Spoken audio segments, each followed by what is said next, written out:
Au contexte de l'hydrogène vert, bon, ce qu'on peut dire, la Mauritanie s'achemine vers des grands investissements, donc avec des partenaires internationaux qui vont venir investir dans le domaine de l'hydrogène vert. Donc en conséquence, donc, toute l'administration, le gouvernement particulièrement, essaie quand même d'anticiper ou de prendre les devants. Pour ça, donc, il y a ce qu'on appelle les métiers verts. Donc nous, ici, on parle de l'hydrogène vert. Donc la source, c'est les énergies renouvelables. On va aller vers des électrolyses de grandes capacités qui auront des électrodes et des électrolytes donc, qui vont être alimentés par la source d'énergie. À ce moment, on va récupérer l'hydrogène. Une fois récupéré, cet hydrogène doit être stocké après distribué. Maintenant, il y aura ce qu'on appelle la chaîne de valeur. Il y a plusieurs applications. Bon, parce qu'on peut prendre ce gaz et faire du chauffage. On prend ce gaz et actionner des moteurs thermiques pour des moteurs de véhicules, etc., les trains, etc.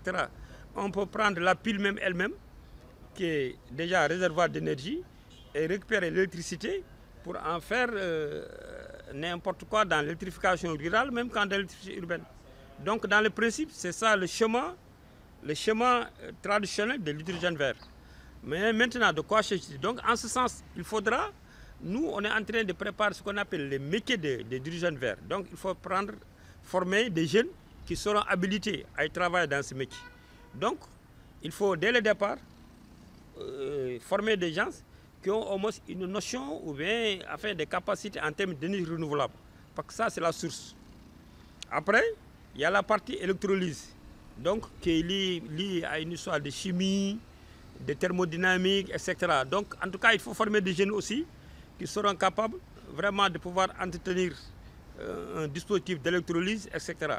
Un référentiel d'évaluation dans un certain nombre de spécialités relatives à l'hydrogène vert. Donc il y a la soudure, la charpenterie, il y a l'électronique, l'électromécanique, et il y a l'entretien industriel.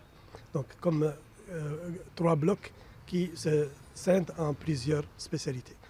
Donc la validation de ces programmes et des référentiels d'examen, d'évaluation et la certification par la suite pour pouvoir mettre en place une structure dans les centres de formation et les écoles de formation qui permet d'assurer une formation de niveau capable de faire insertion à ces jeunes-là dans ce domaine de l'hydrogène vert.